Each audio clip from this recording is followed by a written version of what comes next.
Sejam bem-vindas a mais um Confraria de Mulheres, esse espaço que é pensado para nós nos encontrarmos semanalmente, mesmo que seja virtual. O meu desejo era que essa cadeira aqui, fosse ocupada por você, minha amiga. Mas já que não é possível nesses dias que a gente está vivendo, então a gente se encontra aqui mesmo no ambiente virtual para juntas aprendermos com as mulheres da Bíblia. Por isso que se chama Confraria de Mulheres.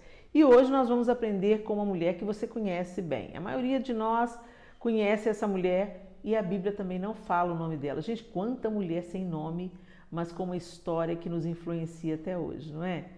Nós estamos falando da mulher de Samaria, a mulher samaritana, que está descrita em João, capítulo 4. E nós vamos ler no capítulo 4 de João a partir do verso 3. Vamos lá?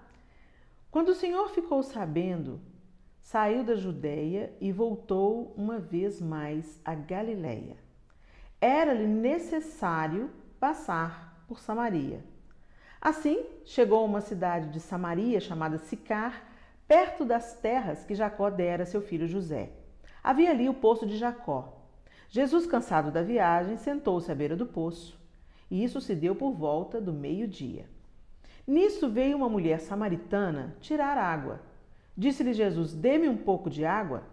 Os seus discípulos tinham ido à cidade comprar comida.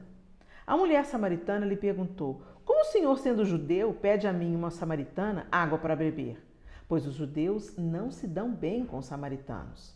Jesus lhe respondeu: se você conhecesse o dom de Deus e quem está pedindo água, você lhe teria pedido e ele daria dado água e você receberia água viva. Disse a mulher: o senhor não tem com que tirar a água e o poço é fundo. Onde pode conseguir essa água viva? Acaso o Senhor é maior do que o nosso pai Jacó, que nos deu o poço, do qual ele mesmo bebeu com seus filhos e seu gado? Jesus respondeu: quem beber dessa água terá sede outra vez, mas quem beber da água que eu lhe der nunca mais terá sede. Ao contrário, a água que eu lhe der se tornará nele uma fonte de água a jorrar para a vida eterna. A mulher lhe disse: Senhor, dê-me dessa água para que eu não tenha mais sede, nem precise voltar aqui para tirar água. Ele lhe disse: vá, chame o seu marido e volte. Não tenho marido, respondeu ela. Disse-lhe Jesus: você falou corretamente dizendo que não tem marido. O fato é que você já teve 5 e o homem com quem você vive agora não é seu marido. O que você acabou de dizer é verdade? Disse-lhe a mulher: Senhor, vejo que é profeta. Nossos antepassados adoraram nesse monte, mas vocês, judeus, dizem que Jerusalém é o lugar onde se deve adorar. Jesus declarou: crê em mim, mulher. Está próxima a hora em que vocês não adorarão o Pai, nem nesse monte, nem em Jerusalém. Vocês, samaritanos, adoram o que não conhecem, nós adoramos o que conhecemos, pois a salvação vem dos judeus. No entanto, está chegando a hora, e de fato já chegou, em que os verdadeiros adoradores adorarão o Pai em espírito e em verdade. São estes os adoradores que o Pai procura. Deus é espírito e é necessário que os seus adoradores o adorem em espírito e em verdade. Disse a mulher: eu sei que o Messias, chamado Cristo, está para vir. Quando ele vier, explicará tudo isso para nós. Então Jesus declarou: eu sou o Messias. Eu que estou falando com você. Uau! Gente, esse texto, ele é um texto desconcertante. Porque primeiro não era dado às mulheres conversar com um homem desconhecido e um mestre como Jesus era. Não era permitido, não era aceito culturalmente. E essa mulher era mulher samaritana. Os judeus, gente, a rixa entre os judeus e samaritanos era tão séria que se um judeu bebesse na cuia de um samaritano, né, a cuia, ou comesse no prato de um samaritano, ele era considerado cerimonialmente imundo. Tamanha era a animosidade entre os dois povos, entre as duas raças, né, vamos dizer assim. E eles não se toleravam mesmo, se odiavam. Então o que aconteceu? Jesus quebrou todos os paradigmas. Ele se dirigiu a uma mulher samaritana e pede a ela: dê-me de beber. E ele não tinha com o que tirar. Por isso que ela pergunta: você vai beber com o quê? O poço é fundo? Cadê sua vasilha? Ou seja, você sendo judeu não vai beber na minha vasilha, que é de uma samaritana. Entende? E aí Jesus começa a conversar com essa mulher e tem aqui uma palavra de ensino para essa mulher. Eu acho curioso que a primeira coisa que ela quis saber é onde é o lugar da adoração. Isso mostra uma inclinação dessa mulher a saber o que é correto. Alguns estudiosos, eu já vi o parecer de alguns estudiosos sobre a Bíblia, sobre a cultura bíblica, sobre as mulheres, e alguns acreditam, eu não sei se isso procede, tá, gente? Eu só estou repassando a vocês o que eu já ouvi da boca de pessoas que estudam muito a Bíblia. E eu ouvi desse homem que talvez o motivo dessa mulher ter 5 vezes sido repudiada, talvez seja não por uma infidelidade, não por uma impureza sexual, mas provavelmente por ela ter muitas perguntas, falar demais e não ter medo de dizer suas ideias. Era uma coisa inadmissível numa mulher daquela cultura, ela fazer tantas perguntas e assim meio que de igual para igual, sabe? A gente vê essa mulher conversando com Jesus assim como uma teóloga, né? Aqui, me explica aqui direito, como é que é esse negócio? Nós falamos que o lugar de adorar aqui, vocês dizem que o lugar de adorar é em Jerusalém, como é que isso se dá? Quer dizer, você vê uma mulher conversando sobre assuntos que provavelmente mulheres não conversavam com homens. E alguns estudiosos acreditam, né, tem essa linha de pensamento, que essa mulher talvez tenha sido repudiada por 5 maridos, por ela falar demais, ou querer saber demais, ou por ter um pensamento talvez avançado dentro do seu padrão cultural. Avançado demais para ser tolerado por uma sociedade que realmente tinha a mulher numa outra posição. Mas Jesus vem se encontrar com essa mulher. O texto diz que era-lhe necessário passar por Samaria, mas a gente sabe que geograficamente tinha jeito de Jesus fazer outro caminho. Mais longo, verdade, mas era-lhe necessário passar por Samaria?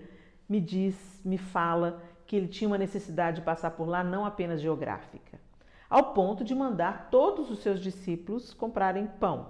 É curioso, no mínimo, a gente vê 12 comprando pão para 13. Não ficou ninguém com Jesus, ele ficou só. Por que será que ele queria ficar só? É tão interessante que quando você continua lendo o texto, você percebe que quando eles voltam, os discípulos voltam, o texto diz assim que eles estranharam que Jesus estivesse falando com uma mulher samaritana. Então, provavelmente, Jesus não ia conseguir conversar com essa mulher em paz, se pelo menos Pedro estivesse por perto, né? Vem esse questionamento. O que você está falando aí, mulher? Dá logo essa água aí, sei lá, né? Mas Jesus dispensou os 12 discípulos e ficou a sós na beira do poço e vem ter essa conversa com uma mulher que provavelmente aquele horário não era o horário das mulheres irem ao poço. Normalmente as mulheres iam ao poço ainda de madrugada, né? Quando o sol estava baixo. E essa foi no horário mais quente, mais pleno do sol, provavelmente querendo evitar a companhia de outras mulheres, né? E algumas pessoas pensam assim, talvez para evitar os olhares de acusação, né? Enfim, eles começam a conversar e Jesus revela algo sobre ela. Jesus, né? Você disse bem que não tem marido, porque você já teve 5 e esse que você está não é seu marido. Então Jesus foi na questão e ela fala imediatamente, ela reconhece, eu vejo que o Senhor é profeta. E quando ela descobriu que ele era um profeta, ela não tentou ficar se justificando. Pois é, eu tive 5, aconteceu isso, aconteceu aquilo outro, esse outro que eu tô. Não, ela não tentou se justificar, ela não tentou se explicar. Quando ela soube que ela estava diante de um homem de Deus, quando ela reconhece que ele é um profeta, o que ela quis saber? Onde é o lugar da adoração? Isso mostra pra gente uma mulher que tinha sede. Sede de Deus, sede de conhecer Deus, sede de fazer o que é certo. Porque senão, gente, a única coisa que ela ia querer saber é onde é o lugar onde se deve adorar. E Jesus se revela a ela. Jesus diz a ela coisas que ele não disse aos seus discípulos. Eu sou o Messias, eu que falo contigo. Muitas vezes, né, lá em Cesareia de Filipe, por exemplo, ele pergunta: o que as pessoas estão dizendo que eu sou? Quem elas dizem que eu sou? Ah, o Messias, o Elias, não sei o que, não sei o que. E vocês? Quem vocês dizem que eu sou? Foi quando Pedro fez a confissão: tu és o Cristo, Filho do Deus vivo. Mas para essa mulher na beira do poço em Samaria, ele fala: eu sou o Messias. E o resultado da sede dessa mulher, e o resultado dessa revelação de Jesus, é que ela se tornou a primeira missionária em Samaria. Ela voltou para a sua cidade e ela anunciou tudo o que tinha acontecido, a conversa que ela tinha tido com Jesus, e as pessoas então saíram da cidade e foram procurar Jesus. Não interessa a vida que você leva, não interessa o seu passado, não interessa quantos maridos passaram ou quantos homens tenham passado pela sua cama, não interessa o seu passado. Quando você se encontra com a fonte da água da vida, ele mata a sua sede e planta em você, como diz o texto, se a gente continuar lendo, uma fonte a jorrar para a vida eterna. E os propósitos de Deus começam a ser cumpridos em você. E às vezes aquilo que você despreza, às vezes você pensa assim, mas Deus vai usar uma pecadora como eu, Deus vai usar uma pessoa que veio da família que eu vim, Deus vai usar uma pessoa que já teve uma vida toda torta no passado. Gente, às vezes aquilo que você pensa que Deus jamais usaria, por que será que Jesus escolheu ir se encontrar com aquela mulher? Talvez justamente por ela ser uma mulher de muitas perguntas, muita busca, muitas palavras. Talvez essa já era a ferramenta. Talvez a mesma, a gente está aqui no campo do talvez. Talvez a mesma questão que levou ao fim de 5 casamentos era a ferramenta que Deus iria usar para ela sair e contar para todo mundo. Falar para todo mundo aquilo que ela estava vivenciando, a revelação que ela tinha acabado de receber. Talvez por ela falar demais, isso era desprezado para os outros. Ela provocava desconforto nos homens. Essa mulher pergunta demais, essa mulher dá opinião demais, essa mulher conversa demais, então carta de divórcio aqui para você. Talvez. Mas aquilo às vezes que é o motivo da nossa dor pode se tornar um trunfo nas mãos de Deus para mudar a vida de outras pessoas. Talvez o lugar da sua dor é o lugar do seu treinamento para que você seja usada por Deus na vida de outras pessoas. Às vezes você pensa, mas Deus vai me usar? Eu passei por abuso infantil na minha infância, eu passei pelo abandono, eu passei pelo alcoolismo. Talvez é justamente aí. É nesse lugar onde você foi ferido, onde você foi roubado, onde você perdeu a bênção, onde você se desviou. É nesse mesmo lugar que Deus vai te levantar para anunciar a verdade àquelas pessoas que viram restauração na sua vida. Contar para as pessoas, às vezes, que estão vivendo a mesma dor. E com a mesma consolação que você foi consolado, você vai consolar. Não despreze os elementos que você tem, mesmo quando são elementos que te trazem memórias tão ruins. Quando Deus entra com restauração, Ele não desperdiça nada. Deus usou aquele jeito inquiridor daquela mulher, ela fazia muitas perguntas, ela tinha muitas questões, ela falava assim sem timidez. Ele era judeu, ela sabia disso e, no entanto, ela conversou com ele. Por que você está conversando comigo? De igual para igual. Que conversa fascinante. E dessa conversa, essa mulher foi anunciar para a sua cidade aquilo que ela tinha ouvido. E por causa dela, por causa do testemunho dela, muitos creram em Jesus. Não despreze o que você tem. Não despreze a sua história. Não despreze o lugar onde você nasceu, a sua família. Não despreze. Não despreze nem a sua dor, não despreze nem o lugar onde você foi ferido. Deus pode fazer disso justamente no lugar onde Satanás mais te marcou. É o lugar onde Deus vai ser glorificado. Deus vai mudar a chave, vai mudar a história, vai transformar a maldição em bênção, porque só Ele faz isso. Amém? Eu queria orar com vocês. Vamos orar? Ó Deus, em nome de Jesus, eu quero colocar no seu coração cada mulher que está do outro lado assistindo a confraria de hoje. Tantas delas se sentindo intimidadas, incapacitadas pela própria história, por aquilo que não construiu, por aquilo que não deu tempo de fazer, pela desonra do passado, pela vitimização do passado. Nós não sabemos, cada uma aqui tem uma história, mas o Senhor conhece cada uma. E eu quero te pedir, ó Deus, que essa mulher samaritana venha dar um novo olhar para essas mulheres em relação ao Senhor. Ela era desprezada diante da sua sociedade, mas Jesus não a desprezou. Ela era aquela que era rejeitada e fugia do contato com as pessoas, por isso ia ao poço provavelmente ao meio-dia, para não ter encontro com nenhuma outra pessoa, mas Jesus estava ali, Na tentativa de isolamento daquela mulher, ela encontrou Jesus e Jesus mudou todas as coisas a ponto dela voltar-se para sua cidade e anunciar que Jesus era o Messias. Deus, em nome de Jesus, eu te peço que o Senhor faça essa obra na vida e no coração de cada uma dessas mulheres, que o Senhor mesmo colocou diante dessa tela para assistir a esse confraria de mulheres, que elas sejam impactadas e modificadas pelo teu amor e que o Senhor use aquilo que o Senhor deu a elas, aquilo que elas passaram, aquilo que elas viveram, a personalidade delas, o jeito delas, e coloque debaixo do domínio do teu Espírito e use para a glória do teu nome, em nome de Jesus. Amém e amém. Aleluia, aleluia. Agora nós vamos para a conversa com o profissional de plantão. Vamos ver quem é que vai trazer a informação para a gente hoje. A minha querida amiga Elaine Wiesel, nossa nutróloga e que cuida da nossa saúde. Elaine, a pergunta de hoje é: tomar leite mais de 2 vezes ao dia faz mal, Elaine? A ciência tem nos mostrado que nós carregamos genéticas de várias gerações, porém tem nos mostrado também que genética não é destino. 20% do seu destino pode ser ditado pela genética, mas 80% pela epigenética. O termo epi fala sobre A, é como se minha mão fosse um gene que você pode ter herdado de câncer, mas quem manda em você não é ele, é a epigenética, é aquilo que você coloca em cima dele, são suas escolhas que vão determinar se esse gene vai ficar quieto ou se ele vai se expressar durante o decorrer da tua vida.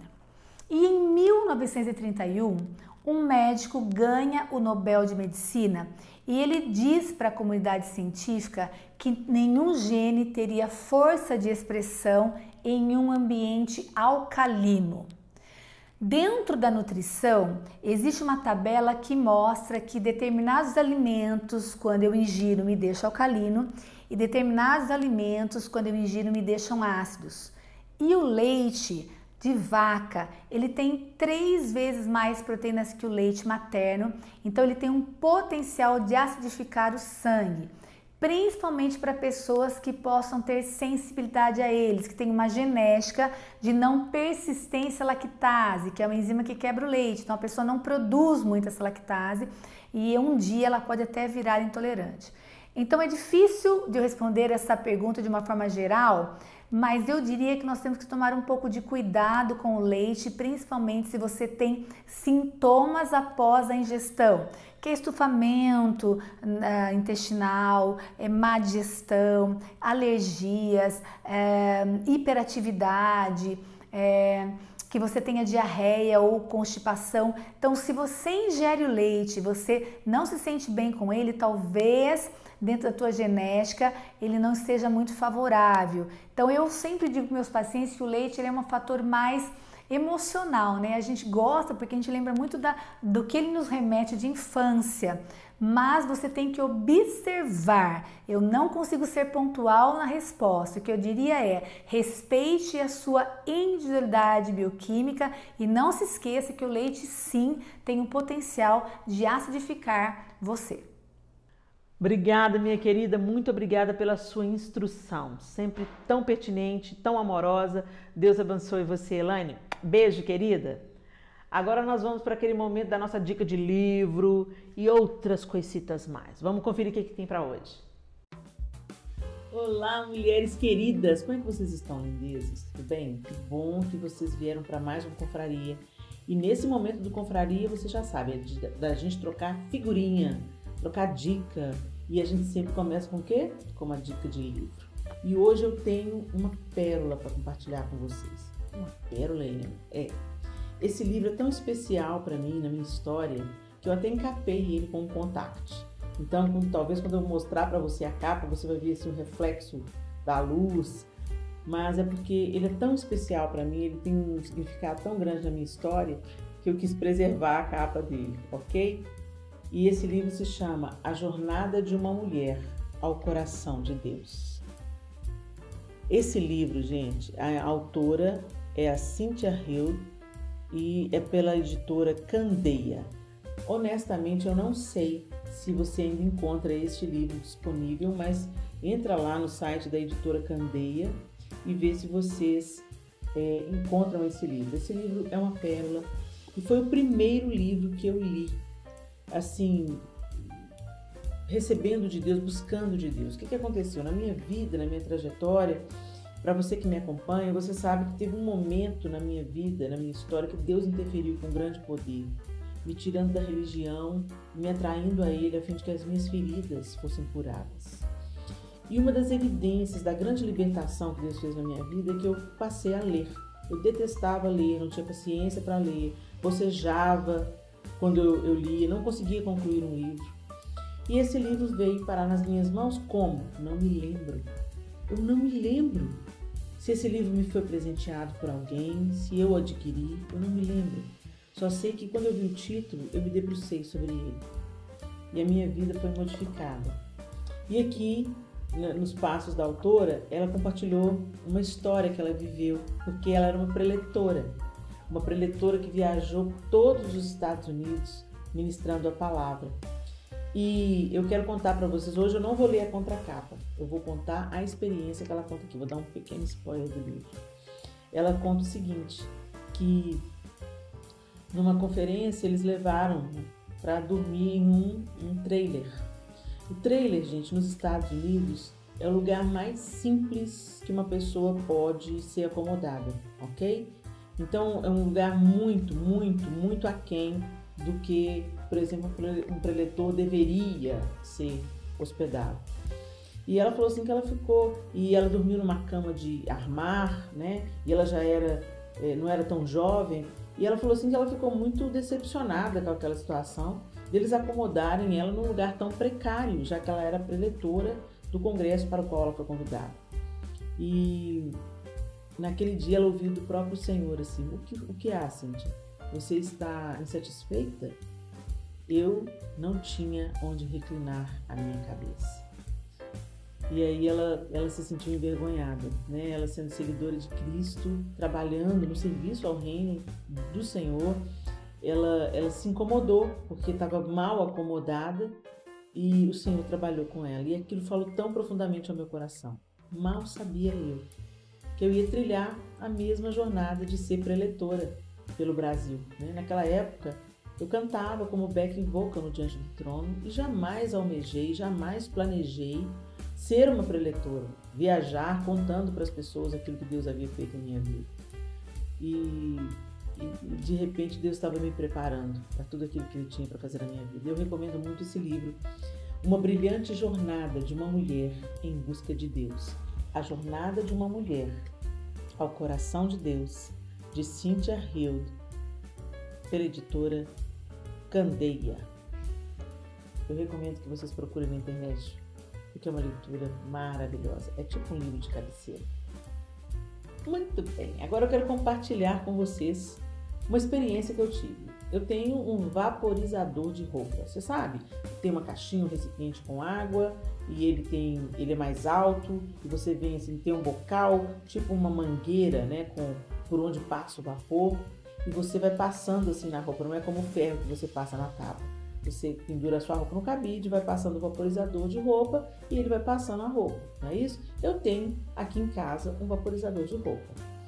E por algum motivo, a água que estava no vaporizador não foi toda esgotada, ficou um pouquinho de água no fundo do vaporizador. E eu fiquei meses sem usar esse vaporizador. Quando eu fui pegar o recipiente, ele estava esverdeado.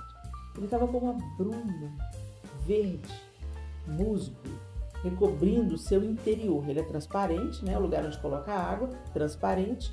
E quando eu peguei para limpar, para tirar poeira e tudo, eu percebi que ele estava levemente esverdeado. Estava aquele verde musgo, mas ele estava com uma brumazinha, um revestimento interno levemente verde.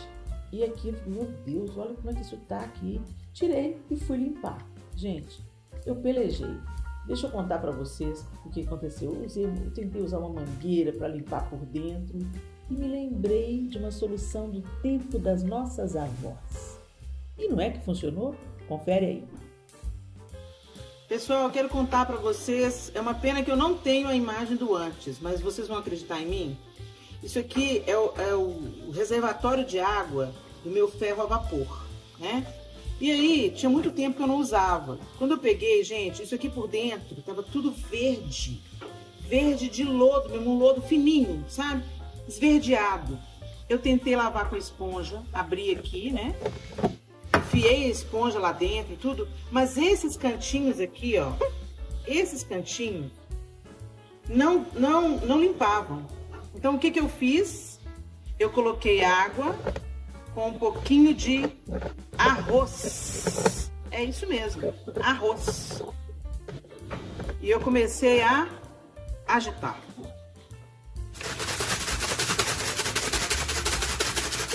E o arroz, isso aqui tudo estava verde. Esses cantinhos todos estavam verdes. Aqui perto da abertura eu consegui tirar com a bucha. Mas aí depois eu me lembrei dessa técnica. Você serve para lavar garrafas d'água que você coloca na geladeira, aqueles lugares que tem o gargalo mais fino, né? Então coloca os grãos de arroz com um pouquinho de detergente, um pouquinho de água. Manda ver, tirou totalmente o lodo. Mais uma dica para vocês aí. E aí, gostou? Gente, realmente funciona. Com arroz, você pode higienizar qualquer recipiente que você não tenha acesso, né? Alguns recipientes com um gargalo maior, você consegue enfiar uma mangueira e com algo maior, você consegue movimentar, mangueira não, gente, esponja. Você consegue movimentar a esponja lá dentro e limpar tudo, não é assim? Pois é. Mas e quando é um vidro de água, por exemplo, né, que você guarda na geladeira? Como é que você limpa ele por dentro? Pois é, quando você colocar o detergente ou água quente ou alguma coisa, o arroz limpou e deixou limpinho o meu recipiente de água. E agora, lembrando disso, eu uso também nas garrafas que eu guardo na geladeira e outros recipientes com gargalo menor, onde o arroz entra e faz toda a limpeza.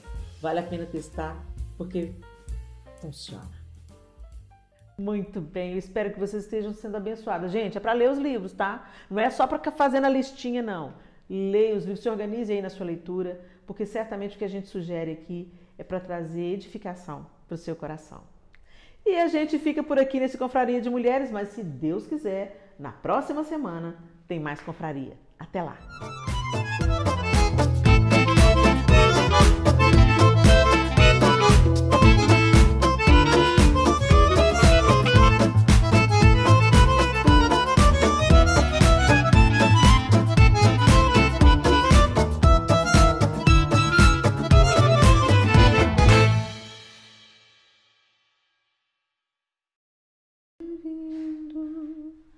Neste